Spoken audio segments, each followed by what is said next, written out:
Kita mulai dari kontroversi, merujuk pada situasi di mana pendapat atau pandangan mengenai suatu topik yang sangat bertentangan atau memicu perdebatan yang serius di kalangan publik, kemudian bikin viral, mengacu pada penyebaran yang cepat dan luas di kalangan publik, khususnya melalui media sosial atau platform online lainnya. Apakah penyebab jadi viral itu dikarenakan kontroversi? Awalnya dia untuk tipu muslihat, akhirnya jadi kebiasaan dan nyaman berhijab. Insya Allah 2024 dia mualaf. Awalnya untuk tipu muslihat. Enggak, saudaraku. Saya pakai kerudung bukan untuk tipu muslihat. Tetapi memang kerinduan saya pakai kerudung sebab karena saya sudah membaca Alkitabku. Bohong. Di mana Tuhan Yesus Kristus yang kucintai menyuruh perempuan yang beribadah hendaklah memakai kerudung yang dia berikan melalui Rasul Paulus.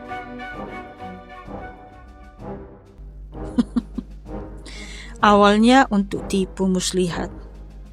Enggak, saudaraku. Saya pakai kerudung bukan untuk tipu muslihat.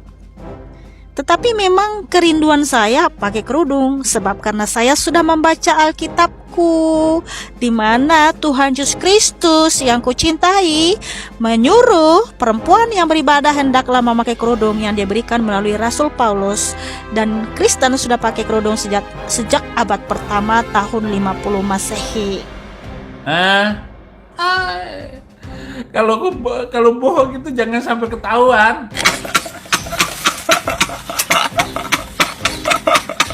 Kontroversi seringkali memiliki potensi untuk menjadi viral, karena cenderung memicu perhatian yang intens di antara orang-orang.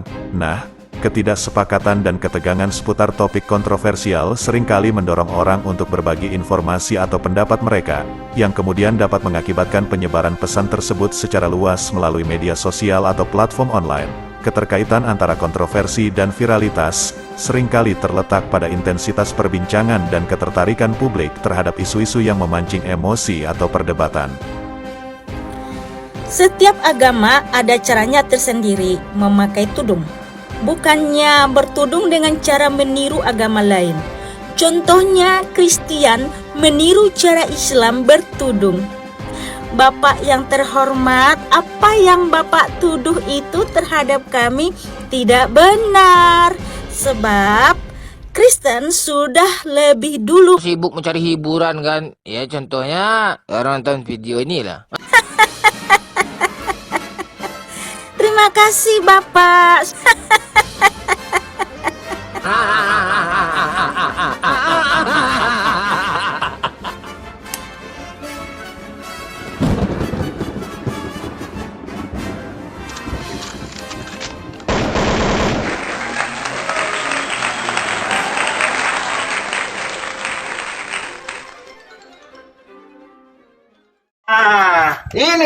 Ini nih orangnya nih. Ini siapa, Pak?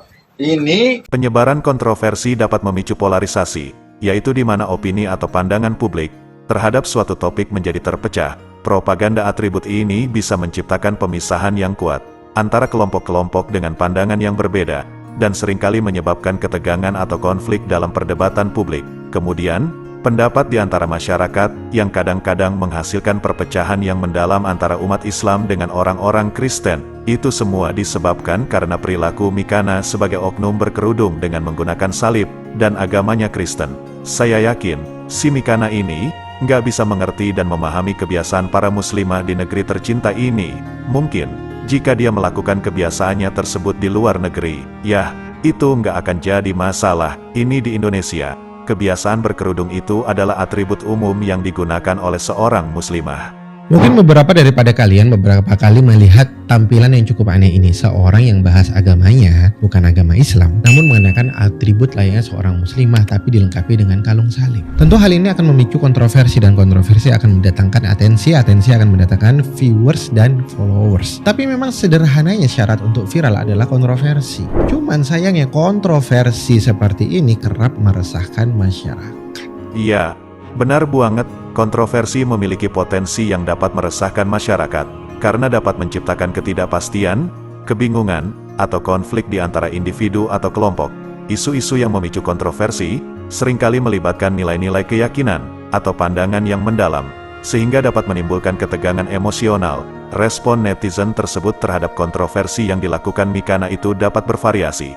Bisa jadi bukan hanya abang itu saja yang merasa khawatir, cemas, atau terganggu oleh tingkah laku Mikana yang mengenakan kerudung, tapi dipasang salib.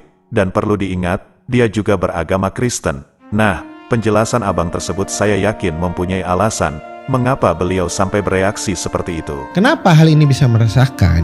Ya meskipun secara sejarah Nasrani apalagi di Timur Tengah sana cukup familiar dengan mengenakan pakaian kerudung. Lukisan Bunda Maria yang ada di Hagia Sophia aja pakai kerudung kan. Tapi ini di Indonesia, nilai moral secara sosiologis historis terhadap kerudung itu ya satu-satunya menjadi identitas muslimah. Sedangkan identitas agama lain outfitnya itu gak begitu.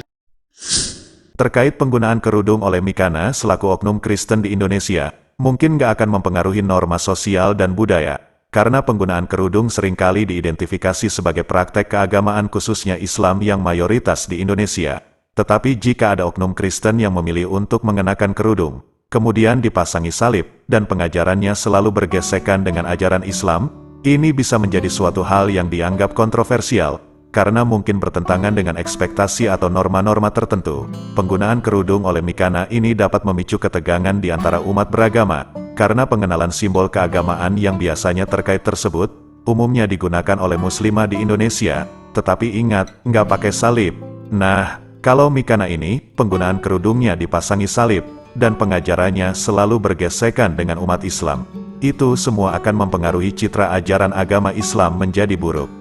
Kalaupun memang kerudung ini di sini yang nggak sedetail Islam aturannya, yang hanya boleh tampak wajah dan tangan, kalau memang ini ternyata adalah ajaran agama kalian yakni Nasrani, ya udah dakwahkan dulu, jangan secara terang-terangan terlebih dahulu, edukasi dulu, karena secara internal aja banyak yang nggak tahu ini. Edukasi secara internal di ruang privat kalian, di rumah-rumah ibadah kalian, yang sebenarnya hal itu sudah dilakukan belum sih? Jangan mancing di ruang publik terlebih dahulu, yang rumusnya pasti akan ribut, apalagi kontennya di sini sengaja memilih konten-konten yang bergesekan dengan agama lain yakni Islam di ruang publik, yang dengan pemahaman kita bahwasanya ini mayoritas negara muslim gitu loh penduduknya. Tentu ini kalau dibiarkan akan membahayakan kerukunan umat beragama di sini, khususnya Nasrani dan Islam itu sendiri loh. Bahkan resiko terberatnya itu adalah bisa perang agama loh dari hal yang simpel kayak gini, karena ini menyangkut identitas sebuah agama yang tidak dikomunikasikan secara baik.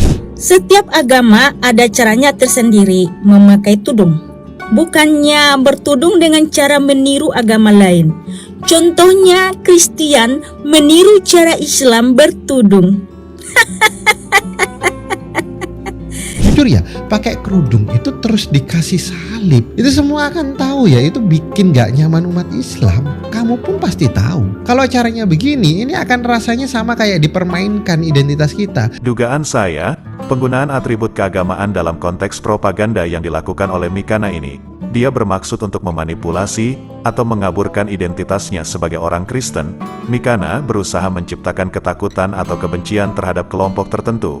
Kesimpulannya, kontroversi yang dilakukan Mikana ini nggak bijaksana, karena dapat memicu konflik dan bahkan tindakan negatif yang bermacam-macam, karena perilaku Mikana ini sangat sensitif, dan bisa memecah belah persatuan dan kesatuan umat beragama di negeri tercinta ini. Baiklah sahabat, saya cukupkan videonya sampai di sini. Jangan lupa subscribe bagi kalian yang baru tahu channel ini. Kemudian like and share ke seluruh mancanegara, supaya lebih banyak lagi orang yang mendapatkan edukasi dan hiburan secara gratis. Nggak lupa saya ucapkan terima kasih kepada kalian yang masih stay dan mendukung kami dalam membendung para oknum, yang suka sekali mencampur adukan antara kebenaran dengan yang batil. Ingat ya sahabat, jangan sampai murtad. Saya pamit undur diri. Allahu a'lam bishawab. Assalamualaikum.